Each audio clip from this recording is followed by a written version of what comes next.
Hi, welcome to our economics class. In our previous classes, we have studied different concepts of business economics and economics, just like capitalist economy, socialist economy, microeconomics, macroeconomics, and mixed economy. So, in our present video, we will study and discuss on business, especially business economics, very much useful for commerce students and BCom students, as well as the concept of and the differences between my business economics and normal economics, and the scope of business economics. ఈరోజు మన వీడియోలో మనం ప్రయత్నిస్తాం ఒకే ఒక కాన్సెప్ట్ని clarity చేయడానికి. అదేంటవుతుందంటే, ఈ BCom వాళ్ళ కోసము బిజినెస్ ఎకనామిక్స్ అని ఒక ప్రత్యేకంగా ఒక సబ్జెక్ట్ ఉంటుంది. ఈ బిజినెస్ ఎకనామిక్స్ అంటే ఏంటి, ఎస్పెషల్లీ మనం చూస్తాము డెఫినేషన్ ఏంటి, అండ్ బిజినెస్ ఎకనామిక్స్ తాలూకా ఈ నేచర్, దాని తాలూకా రకరకాల ఫీచర్స్ ఏంటి, ఆ తర్వాత ఈ నార్మల్ ఎకనామిక్స్కి బిజినెస్ ఎకనామిక్స్కి ఏదైనా తేడా ఉందా, ఉంటే ఆ తేడాలు ఏంటి, ఆ డిఫరెన్సెస్ ఏంటి, వీటన్నిటి ద్వారా కొంత క్లారిటీ అవుతుంది. బిజినెస్ ఎకనామిక్స్ అంటే ఏమిటి అన్నది క్లారిటీ అవుతుంది. సో మనం డెఫినేషన్ చూద్దాం ఒకసారి. డెఫినేషన్ అవుతుంది, business economics can be defined as the application of economic theory and methodology to business decision making process. అంటే ఆర్థిక శాస్త్రంలో ఈ ఆర్థిక శాస్త్రజ్ఞులు, ఎకనామిస్టులు ఏదైతే రకరకాల సిద్ధాంతాలు తయారు చేస్తారు, ఆ సిద్ధాంతాలని అప్లై చేస్తాం మనము బిజినెస్లో అన్నమాట. సో ఏ సిద్ధాంతాలను అయితే అప్లై చేసి మనము బిజినెస్లో అప్లై చేస్తాం, అదే అండి బిజినెస్ ఎకనామిక్స్. అంటే బిజినెస్ ఎకనామిక్స్ అన్నది ఒక స్పెషల్ బ్రాంచ్ ఆఫ్ ఎకనామిక్స్. ఎలాగైతే మైక్రో ఎకనామిక్స్, మ్యాక్రో ఎకనామిక్స్ అని మనం డిఫరెంట్ బ్రాంచ్లు చూసామో, అలానే బిజినెస్ ఎకనామిక్స్ కూడా ఒకనొక బ్రాంచ్ ఆఫ్ ఎకనామిక్స్ అన్నమాట. అంటే ఈ branch of economics particularly deal చేస్తుంది బిజినెస్కి సంబంధించిన కోణం. ఈ కామర్స్ విద్యార్థులు ముఖ్యంగా business organisation, accountancy, business laws ఇవన్నీ చదువుతారు. సో వీళ్ళు ఏంటంటే ఒక స్పెసిఫిక్గా ఒక వ్యాపారపరమైన ఒక ప్రపంచంకి సంబంధించిన స్పెషలైజేషన్ వైపు వాళ్ళు వెళ్తారనమాట. అంటే ఏదైనా ఒక సంస్థ నడాలి అంటే, ఒక ఫ్యాక్టరీ నడాలి అంటే దానికి సంబంధించిన అతి ముఖ్యమైన కొన్ని స్కిల్స్ ఉంటాయి, కొంత నాలెడ్జ్ ఉంటుంది, కొన్ని అంతవరకు ముందుకొచ్చిన విషయాలు ఉంటాయి, అవన్నీ వాళ్ళు తెలుసుకొని ఉండాలి. అందులో భాగంగానే మొక్కలు ప్రతి దగ్గర నుండి వాళ్ళు నేర్చుకుంటారు. లా నుండి కొన్ని మొక్కలు నేర్చుకుంటారు, ఇటు డిఫరెంట్ ఆస్పెక్ట్స్ నుండి, ఇటు అలాగే ఎకనామిక్స్ నుండి కొంత పార్ట్ వాళ్ళు నేర్చుకుంటారు. అంటే ఒక మాటలో చెప్పాలంటే బిజినెస్ ఎకనామిక్స్ అన్నది ఒక చిన్న narrow field compared to economics. అంటే ఎకనామిక్స్ అన్నది సముద్రం అనుకుంటే, బిజినెస్ ఎకనామిక్స్ అన్నది ఒక నది అనుకోవచ్చు. ఆ లెక్కలో చూసామంటే బిజినెస్ ఎకనామిక్స్ అన్నది చిన్నది, ఎకనామిక్స్ అన్నది పెద్దది.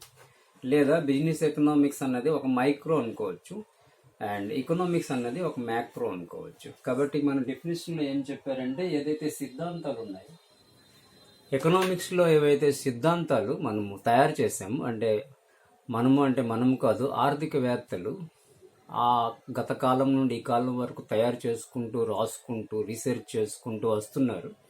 సైన్స్లో ఎలాగైతే, కెమిస్ట్రీలో ఎలాగైతే, ఫిజిక్స్లో ఎలా అయితే, లైఫ్ సైన్స్లో ఎలాగైతే, ఇంకా మెడిసిన్స్లో ఎలా అయితే రీసెర్చ్ జరుగుతూ ఉంటుంది, కొత్త కొత్త సిద్ధాంతాలు ఎలాగైతే తయారవుతూ ఉంటాయో, ఈ ఆర్థిక శాస్త్రంలో కూడా అలానే రీసెర్చ్ జరుగుతూ ఉంటుంది. వాళ్ళు ఇప్పుడున్న పరిస్థితుల్ని అనలైజ్ చేస్తూ, స్టాటిస్టిక్స్ తీసుకుంటూ రీసెర్చ్ చేస్తూనే ఉంటారు. వాళ్ళు పరిశోధన చేస్తూనే ఉంటారు. చేస్తూ వాళ్ళు నోబెల్ ప్రైజ్లు అవి ఇవి తీసుకుంటూ ఉంటారు, ఆ రీసెర్చ్ని అందిస్తూ. ఈ రకంగా ఒక పెద్ద విశాలమైన ఫీల్డ్ ఎకనామిక్స్. ఆ ఎకనామిక్స్ నుండి వ్యాపారానికి సంబంధించిన అంశాలు ఏవైనా ఉన్నాయా, ఏవైతే అక్కడి నుండి మనం అన్వయించుకుంటే మన వ్యాపార ప్రపంచం బాగా తయారవుతుంది. సో అలాంటి సిద్ధాంతాలు ఏంటి, వాటిని ఎలా అప్లై చేయాలి, అదైంది బిజినెస్ ఎకనామిక్స్. అంటే ఇప్పుడు మీరు అనుకోండి, ఒక కంపెనీ నడుపుతున్నారు, ఆ కంపెనీ మీ చేతుల్లో ఉంది, మీ కంపెనీ బాస్ మీ చేతుల్లో మీ కంపెనీ ఉంచారు, మీరు కామర్స్ చదివారు, సో మీ బ్రెయిన్ ఉపయోగించి నా కంపెనీని అభివృద్ధి చేయండి అన్నప్పుడు మీరు ఆర్థిక శాస్త్రంలో ఏ అంశాలు, ఏ పరిశోధనలు, ఏ ఏ విషయాలు మీ కంపెనీ అభివృద్ధికి, మీ కంపెనీ యొక్క లాభాలకి, మీ కంపెనీ అవుట్పుట్ అభివృద్ధికి, సేల్స్ అభివృద్ధికి ముందుకు తీసుకొని వెళ్తాయి, ఏ సిద్ధాంతాలు కానీ మీరు తీసుకుంటే ముందుకు తీసుకెళ్తాయి. అదే అవుతుంది business economics. That means business economics is one specific branch of economics that can be connected to the field of business only. అంటే ఎకనామిక్స్ అన్నది ఇంకా ఎంతో పెద్ద ఫీల్డ్. అందులో సామాజిక శాస్త్రం ఉంటుంది, సమాజానికి సంబంధించిన విషయాలు ఉంటాయి, ఆర్థిక సంబంధించిన విషయాలు ఉంటాయి, ప్రభుత్వానికి సంబంధించిన విషయాలు ఉంటాయి, ప్రభుత్వం పాలసీలకు సంబంధించిన విషయాలు ఉంటాయి. ఇన్ని రకాల విషయాల్లో వ్యాపారానికి సంబంధించిన విషయాలు మాత్రమే తీసుకొని తయారైన శాస్త్రమైంది బిజినెస్ ఎకనామిక్స్. ఇది మీకు క్లారిటీ అయిపోవడం చాలా అవసరం, ఎందుకంటే మీరు తర్వాత చదవబోయే పాఠాలన్నీ కూడా బిజినెస్ ఎకనామిక్స్లో ఎన్నైతే లెసన్స్ మీరు చదువుతారో, బిజినెస్ ఎకనామిక్స్ అంటే ఏంటో మీకు తెలియనప్పుడు ఆ పాఠాలు కూడా మీకు క్లారిటీలోకి రావు. ఇక బిజినెస్ ఎకనామిక్స్కి నార్మల్ ఎకనామిక్స్కి డిఫరెన్సెస్ మనం ఒకసారి చూద్దాం.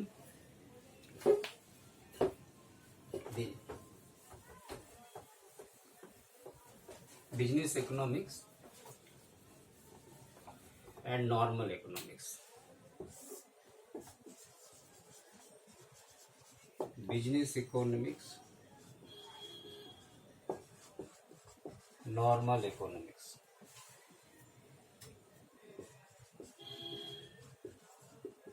ఇదైంది హెడ్డింగ్ అన్నమాట.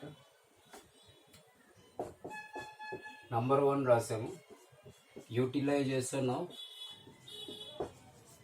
Limited resources.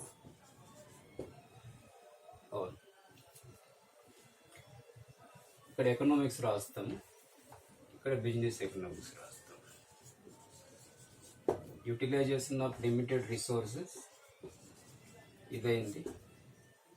ఏంటంటే number 1, analysis of decision making process of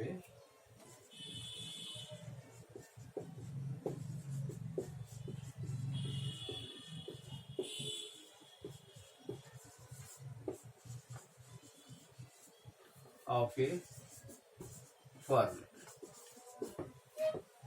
ఇదేంది నంబర్ 1 పాయింట్. నంబర్ 1 పాయింట్ ఏంటంటే ఎకనామిక్స్ అన్నది, అంటే మనము డిఫరెన్స్ చూస్తున్నాం ఇప్పుడు. మనం ఇందాకనే చెప్పాము, ఎకనామిక్స్ అన్నది సముద్రం, బిజినెస్ ఎకనామిక్స్ అన్నది నది. కాబట్టి మీకు ఈ పాయింట్ తోటి అర్థమైపోయింది, సముద్రము అంటే ఏంటి, నది అంటే ఏంటి, ఆ యొక్క విశాలత్వం అర్థమైపోయింది. కాబట్టి ఎకనామిక్స్లో యూటిలైజేషన్ ఆఫ్ లిమిటెడ్ రిసోర్సెస్ అంటే లిమిటెడ్ రిసోర్సెస్ ఏదైతే ఉన్నాయో ఆ లిమిటెడ్ రిసోర్సెస్ ఏదైతే యూటిలైజ్ చేస్తున్నామో ఆ యూటిలైజ్ చేస్తుంది for satisfying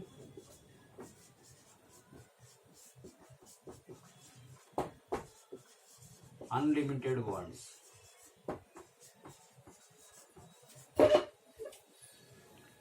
unlimited wants sentence అవుతుంది ఏంటి, utilisation of limited resources for satisfying unlimited wants. మీరు బిజినెస్ ఎకనామిక్స్ చదివేవారు ఎలానో ఎకనామిక్స్ చదవరు కాబట్టి ఈ డెఫినేషన్స్ మీకు అంతగా అవసరం ఉండదు, కానీ క్లారిటీ కోసం తెలుసుకోవాల్సిన అవసరం ఉంటుంది. అంటే ఎకనామిక్స్ అనేది ఏంటంటే సముద్రం అన్నాం కాబట్టి అదేంటంటే రిసోర్స్ అన్నది లిమిటెడ్, వాంట్స్ అన్నది అన్లిమిటెడ్. కాబట్టి అన్లిమిటెడ్ వాంట్స్కి లిమిటెడ్ రిసోర్సెస్తో అనుసంధానం చేయడం, అదైంది ఎకనామిక్స్. అంటే ఇప్పుడు చిన్న ఎగ్జాంపుల్తో మనం చెప్పొచ్చు, ఎలక్ట్రిసిటీ అన్నది లిమిటెడ్, ఎలక్ట్రిసిటీ లిమిటెడ్, వాంట్స్ అన్నవి అన్లిమిటెడ్. అంటే ఏసీ మనకు కావాలి, ఫ్యాన్ మనకు కావాలి, ఫ్రిడ్జ్ మనకు కావాలి, లైట్లు మనకు కావాలి. కాబట్టి ఇందులో ఏది మెయిన్, ఏది సెకండరీ, ఏది ప్రైమరీ, ఏది సెకండరీ. ఒక లైట్ ప్రైమరీ అనుకుంటే, ఫ్యాన్ ప్రైమరీ అనుకుంటే, ఏసీ అన్నది సెకండరీ అయిపోతుంది. సో ఈ రకంగా ఒక దేశం అన్నది దేనికి ప్రాధాన్యత ముందు ఇవ్వాలి, దేనికి ప్రాధాన్యత తర్వాత ఇవ్వాలి, అది ఒక ప్లాన్ మీద ఒక దేశం ఆలోచిస్తుంది. రకరకాల ప్రణాళికలు చేసి మనం మ్యాక్రో ఎకనామిక్స్లో ఈ విషయాలన్నీ ఇంకొంచెం డీటెయిల్గా చూస్తే మా వీడియోలో చూస్తారు, ఇందులో మరి చెప్పడం లేదు నేను. అదైంది ఎకనామిక్స్. బిజినెస్ ఎకనామిక్స్ అంటే analysis of decision making process of a firm. ఇది అవుతుంది మైక్రో ఎకనామిక్స్. ఏదైతే ఇంకొక వీడియోలో మీరు చూసారు, మైక్రో ఎకనామిక్స్లో ఈ బిజినెస్ సంస్థల గురించి, తర్వాత చిన్న చిన్న సంస్థల అభివృద్ధి, వాళ్ళు ఏంటో ఆలోచిస్తారు, అవన్నీ అందులో చాలా డీటెయిల్గా 20 నిమిషాల కంటే ఎక్కువ వీడియోలో మనం చూసాం. మీరు మళ్ళీ చూడండి. అది ఆ కోణంలో చూసామంటే ఒక సంస్థ, అది ఒక చిన్న వ్యాపార సంస్థ అవ్వచ్చు, ఒక పెద్ద వ్యాపార సంస్థ అవ్వచ్చు, అది వ్యాపారాన్ని చేయడానికి కోసము ఒక డిసిజన్ మేకింగ్ ఏదైతే తీసుకుంటుందో ఆ డిసిజన్ మేకింగ్ని ఎనలైజ్ చేయడం. ఎనలైజ్ అంటే విశ్లేషణ. అంటే ఇప్పుడు ఈ రకంగా ఆలోచించడం ద్వారా మా సంస్థ ఇలాగున్నది, ఇంకొక రకంగా ఆలోచించడం ద్వారా మా సంస్థ ఎలా ఉంటుంది, ఇప్పుడు ఆలోచన కరెక్టా, అప్పుడు ఆలోచన కరెక్టా, ఇప్పుడు ఈ ఆన్లైన్ మార్కెట్ ఏదైతే విపరీతంగా ముందుకు వచ్చింది, సో ఆఫ్లైన్ సంస్థలన్నీ ఈసారి మెల్లమెల్లగా ఆన్లైన్ రూట్లోకి వస్తున్నాయి. సో ఏది కరెక్ట్, ఏది ఇన్కరెక్ట్, దేనికి మనం ప్రయారిటీ ఇవ్వాలి, దేనికి మనం ప్రయారిటీ తక్కువ ఇవ్వాలి. సో ఈ రకరకాల ఈ చిన్న కంపెనీలకు, దుకాణాలు కూడా ఈసారి ఆన్లైన్ మీద డిపెండ్ అయ్యి వీళ్ళు కూడా వాళ్ళతో టైఅప్ చేసుకొని వాళ్ళే వీళ్ళ దగ్గరికి వచ్చి వస్తువులు తీసుకొని వెళ్ళి మళ్ళీ ఆన్లైన్లో అమ్ముకుంటున్నారు. సో ఇలాగ వ్యాపారపరమైన ఈ ప్రయోగాలు అన్నవి, విశ్లేషణలు అన్నవి కాలానికి అనుగుణంగా, పరిస్థితులకు అనుగుణంగా వాళ్ళు మార్చుకుని ఉంటారు. ఈ మార్చుకోవడానికి ఏదైతే మనం అందిస్తాం వాళ్ళకి విశ్లేషణ, ఆ విశ్లేషణ అయింది ఈ విశ్లేషణ. ఇది లేదా ఒక బిగ్ బజార్ లాంటి షాపులు ఉన్నాయంటే వాళ్ళు పలానా రోజేమో ఇంత ఫ్రీ అంటారు, అంత ఫ్రీ అంటారు, పలానా వస్తువుకి ఇంత ఫ్రీ అంటారు. లేదా ఫ్లిప్కార్ట్ పలానా ఇన్ని రూపాయల్లో కొన్నారంటే మీకు పలానా ఒక వస్తువు రూపాయికి ఇస్తాము అంటారు. లేక పలానా ఎన్ని రూపాయలు ఇది కొంటే పలానా వస్తువు 5 రూపాయలకి ఇస్తామంటారు. లేక పలానా 2 గంటలోన మీరు తీసుకున్నారంటే ఈ వస్తువు ఏదైతే 2000 రూపాయల వస్తువు ఉందో మీకేమో గంటలో తీసుకుంటే 1000 రూపాయలకి ఇస్తామంటారు. So these are the different kinds of techniques of a business firm. ఇవన్నీ కూడా మనం ఎకనామిక్స్లో స్టడీ చేస్తాం. అంటే ఆ రకంగా వాళ్ళు ఎలా ఆ సంస్థ అవుట్పుట్ని డెవలప్ చేస్తారు, సంస్థ సేల్స్ని డెవలప్ చేస్తారు, సంస్థ మ్యానుఫ్యాక్చరింగ్ డెవలప్ చేస్తారు. ఇదైంది పాయింట్ నెంబర్ 1. పాయింట్ నెంబర్ 2కి వెళ్తున్నాం.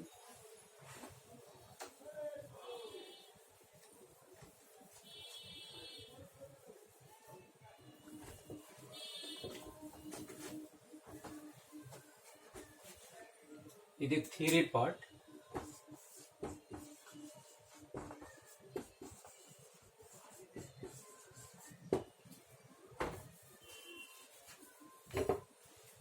ఎకనామిక్స్ అన్నది థియరీ, బిజినెస్ ఎకనామిక్స్ అన్నది ప్రాక్టికల్.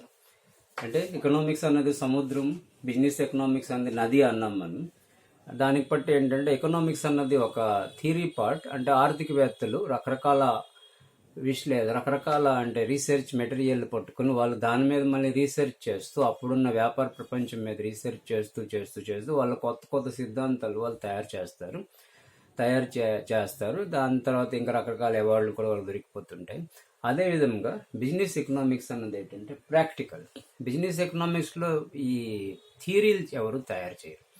బిజినెస్ ఎకనామిక్స్ ఓన్లీ ఏవి తయారయ్యేవో వాటిని పట్టుకొని ఇక్కడ పనులు చేస్తారు. అంటే వాటిని విశ్లేషించి వాటిని ఉపయోగించి వీళ్ళ అవుట్పుట్లు పెంచుకుంటారు, వీళ్ళ సేల్స్ పెంచుకుంటారు, వీళ్ళ యొక్క కన్జ్యూమర్ని ఇది మోటివేట్ చేసే నేచర్ని డెవలప్ చేసుకుంటారు, ఎంకరేజ్ చేసుకుంటారు. ఈ రకంగా వీళ్ళు కొత్తగా ఏమీ తయారు చేయరు, కొత్తగా ఏంటి వీళ్ళు రీసెర్చ్ చేయరు. అంటే బిజినెస్ ఎకనామిక్స్లో ఎక్స్ట్రా రీసెర్చ్ ఏమీ జరగదు. It is not a theoretical part. కానీ ఎకనామిక్స్ అన్నది ఒక థియరిటికల్ పార్ట్. ఇక్కడ వీళ్ళు ఒక టోటల్ అక్యుములేటెడ్ డేటా తీసుకొని దాని మీద ఎనలైజ్ చేసి కొత్త కాన్సెప్ట్లు అందిస్తారు. ఆ కాన్సెప్ట్లు మళ్ళీ బిజినెస్ ఇండస్ట్రీలో ఉన్న వాళ్ళు దాన్ని తీసుకొని వాళ్ళు వాడుకుంటారు. అంటే వాళ్ళు చెప్పిన విషయాలు ఏదైనా వాళ్ళకు ఉపయోగకరమైనవి అయితే వాళ్ళు అవి తీసుకొని ఆ సంస్థలను డెవలప్ చేయడానికి ట్రై చేస్తారు. సో ఎకనామిక్స్ అన్నది థియరిటికల్ అండ్ బిజినెస్ ఎకనామిక్స్ అన్నది ప్రాక్టికల్. ఇదొకటి చూసాము. తర్వాత మనం 3వ పాయింట్ చూస్తున్నాము. ఇది చెరిపేసి 3 both micro and macro. Only micro.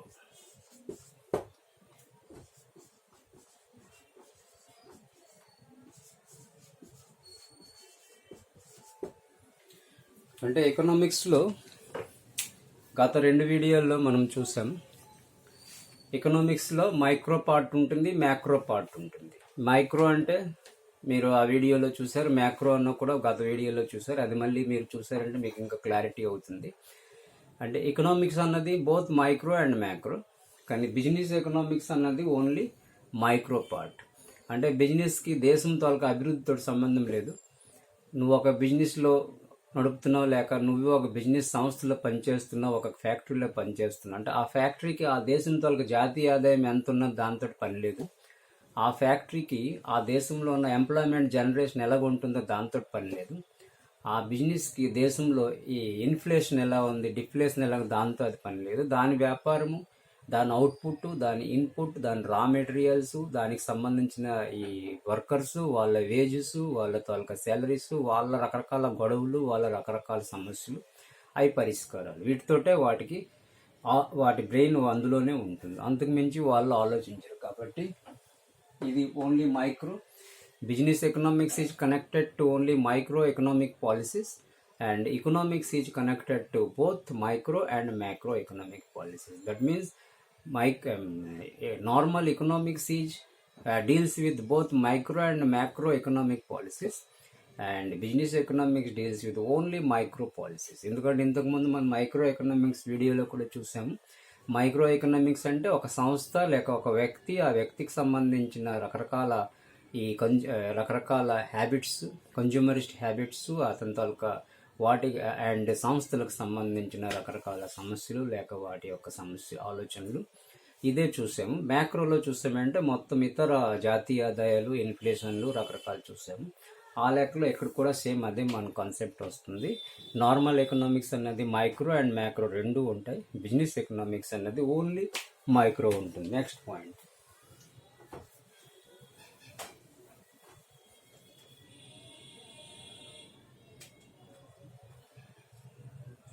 నాలుగో పాయింట్,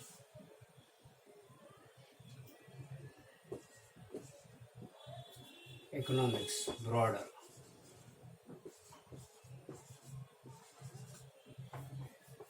బ్రాడర్ కాన్సెప్ట్.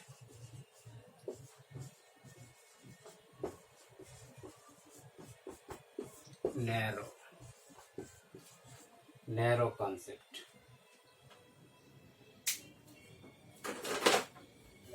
అంటే ఇది మొదట క్లియర్ అయిపోయింది. ఇది బ్రాడర్ కాన్సెప్ట్. ఎకనామిక్స్ అన్నది సముద్రం అన్నాం మనం కదా. సో సముద్రం అంటే బ్రాడర్, విశాలమైంది సముద్రం. బ్రాడర్ కాన్సెప్ట్ అంటే ఇది టోటల్ దేశం మొత్తంతో ఒక సెనరీని పట్టుకొని ఆలోచిస్తుంది ఎకనామిక్స్. బిజినెస్ ఎకనామిక్స్ ఏదైతే కామర్స్ వాళ్ళు చదువుతారు, బీకామ్లోను హెచ్ఎస్ కామర్స్లోను చదువుతారు, వీళ్ళు ఓన్లీ వ్యాపార ప్రపంచానికి సంబంధించిన ముఖ్యమైన కొన్ని పారామీటర్లు, కొన్ని డిటర్మినెంట్లు వాళ్ళు అక్కడ చదువుకుంటారు. కాబట్టి వాళ్ళకి ఈ దేశం యొక్క టోటల్ అభివృద్ధి, దేశం యొక్క ఇన్ఫ్లేషన్, దేశం యొక్క ఇతర రకరకాల సమస్యలు వీళ్ళు చదవరు. వీళ్ళు ఒక చిన్న బ్రాంచ్ చూస్తారు, ఆ బ్రాంచ్లో స్పెషలైజ్ అవుతారు. అంటే ఆ వ్యాపారానికి అవసరమైన లాస్ ఏంటి, ఆ వ్యాపారానికి అవసరమైన బిజినెస్ డీలింగ్స్ ఏంటి, ఆ వ్యాపారానికి అవసరమైన ఎకనామిక్స్ నుండి వచ్చిన రకరకాల సిద్ధాంతాలు ఏంటి, ఇవే వీళ్ళు చదువుతారు ఈ కామర్స్ విద్యార్థులు.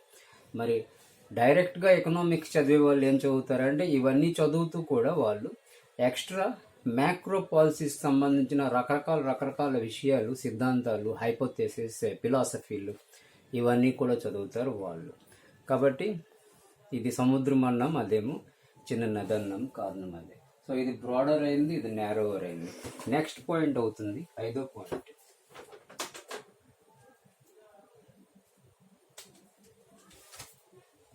economic policy for the country as a whole.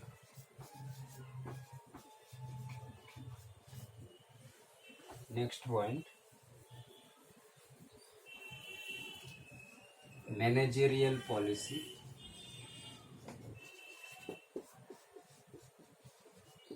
for a business firm. So ఈ మ్యాటర్లోనే మనకి కాన్సెప్ట్ క్లియర్ అయిపోయింది. ఎకనామిక్స్ అన్నది ఏంటంటే economic policy for the country as a whole. అంటే ఎకనామిక్స్లో మనము దేశంకి సంబంధించిన మొత్తం పాలసీలన్నీ చదువుతాము, అందుకే దీనికి సముద్రం అన్నాము. అండ్ బిజినెస్ ఎకనామిక్స్ అంటే managerial policy for a business అంటే ఒక బిజినెస్ సంస్థకి సంబంధించిన మేనేజరియల్, అంటే దాన్ని మేనేజ్మెంట్ చేసేటప్పుడు ఎలాంటి రెమెడియల్ మెజర్స్ మనం ఇస్తాం, ఎలాంటి సొల్యూషన్స్ ఇస్తాం, ఎలాంటి సమస్యలు మనం స్టడీ చేస్తాం, ఆ సమస్యలు రాకుండా ముందుకు వెళ్తాం, అవతల వ్యక్తి పోటీదారులు ఎవరెవరు ఉన్నారు, వాళ్ళు ఏ ప్రాసెస్లో వాళ్ళు ముందుకు వెళ్తున్నారు, మనం ఏ రకంగా చేస్తే మనం ముందుకు వెళ్తాం, ఇవన్నీ బిజినెస్ ఎకనామిక్స్లో వీళ్ళు స్టడీ చేస్తారు. అంటే నార్మల్ ఎకనామిక్స్ ఏదైతే చదువుతారో, ఎవరు బిఏలో ఎకనామిక్స్ చదువుతారు 300 మార్క్స్, ఎంఏ చదువుతారు 1000 మార్క్స్ లేక 800 మార్క్స్, సో ఎంఎస్సి కూడా చదువుతారు. సో ఈ రకంగా ఈ ఎకనామిక్స్ పార్ట్ ఎవరైతే స్టడీ చేస్తారో వాళ్ళు total overall position of the world చదువుతారు. ఓవరాల్ వరల్డ్ పొజిషన్లో ఆర్థికవేత్తల సిద్ధాంతాలు, కార్ల్ మార్క్స్ తర్వాత ఇంకా అంతకుముందు వెనక వచ్చిన ఆడమ్ స్మిత్ సిద్ధాంతాలు, కీన్స్ సిద్ధాంతాలు, ఇంకా చాలామంది రాబిన్ సిద్ధాంతాలు, ఈ లూకాస్, రకరకాల వ్యక్తుల సిద్ధాంతాలు, వాళ్ళ ఆలోచనలు, వాళ్ళు ఈ ఆర్థిక వ్యవస్థ కోసం ఇచ్చిన రకరకాల విషయాలు, ఇటు ఈ మనీ అండ్ బ్యాంకింగ్ దగ్గరికి వచ్చేటప్పుడు ఇంకా చాలామంది వాళ్ళు చదువుతారు. మరి బిజినెస్ ఎకనామిక్స్కి వచ్చేటప్పుడు ఏంటంటే అంతగా అవసరం లేదు. నువ్వు పనిచేస్తున్న ఒక వ్యాపార సంస్థ ఏ రకంగా ముందుకు వెళ్ళాలి, దాని అవుట్పుట్ ఎలా పెంచాలి, దాని తరక ఇన్పుట్లు ఏంటేంటి, దాని రా మెటీరియల్ ఏంటి, తర్వాత ఆ వ్యాపారాన్ని ముందుకు తీసుకెళ్ళడానికి నువ్వు ఏ స్ట్రాటజీలు ఆ కంపెనీకి ఇవ్వాలి, లేక అవతలి ప్రత్యర్థి కంపెనీ ఏ స్ట్రాటజీలు అప్లై చేస్తుంది, ఆ స్ట్రాటజీల ద్వారా మీ కంపెనీ ఏ రకంగా లాస్లోకి వస్తుంది లేక దెబ్బతింటుంది ఎలాగా, మీరు ఏ రకమైన స్ట్రాటజీలు వేస్తే ఆయా కంపెనీల కంటే ముందు ఉంటారు లేక మీ లాసులు కనీసం కవర్ చేసుకోగలరు. అంటే ఇవన్నీ స్టడీ చేస్తారు. ఇవి మనం కరెక్టా కాదా అన్నది ఇక్కడ విషయం కాదు. ఇక్కడ ఓన్లీ విషయం మనం క్లాసుకు సంబంధించిన విషయాలు మనం ఏంటి తెలుసుకోవాలి, ఏంటి ఎగ్జామ్స్లో రాయాల్సి ఉంటుంది అది మనం తెలుసుకోవాలి. ఇంకా ఎక్స్ట్రా విషయాలే ఉంటే తర్వాత మనం చదువుకోవచ్చు మిగతావి. కాబట్టి ఈ పార్ట్లోన business economics and normal economics play చేస్తాయి అన్నమాట. కాబట్టి బిజినెస్ ఎకనామిక్స్ ఎవరైతే చదువుతున్నారో బిజినెస్ ఎకనామిక్స్ యొక్క కాన్సెప్ట్ ఏంటి అంటే మైక్రో ఎకనామిక్ కాన్సెప్ట్ ఎక్కువగా ఉంటుంది. మేబీ వీళ్ళు మ్యాక్రో ఎకనామిక్ పాలసీలు అక్కడక్కడ చిన్న కాన్సెప్ట్లు వీళ్ళు అక్కడక్కడ నేర్చుకోవచ్చు, కానీ చాలా డీప్గా వాళ్ళకి అవసరం రావు. మామూలుగా ఆయా సందర్భాలు బట్టి వాళ్ళు ఎలాగైతే ఇన్ఫ్లేషన్ ఆ సంస్థ మీద కూడా ఎఫెక్ట్ చేస్తుంది. కాబట్టి వాళ్ళు ఇన్ఫ్లేషన్ గురించి కాస్త ఫండమెంటల్ ఐడియా తెలుసుకోవాల్సిన అవసరాలు ఉండొచ్చు.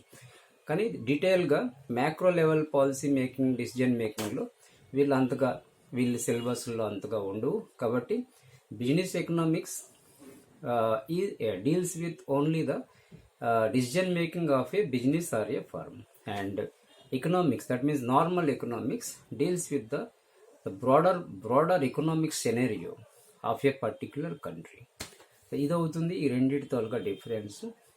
ఈ పాయింట్తో మనం ఈ వీడియోని ఎండ్ చేస్తున్నాము. నెక్స్ట్ క్లాస్లో మరో ఏదైనా కాన్సెప్ట్తో మీ క్లాసులకు సంబంధించిన కాన్సెప్ట్తో ముందుకు వెళ్తాం. Okay, bye.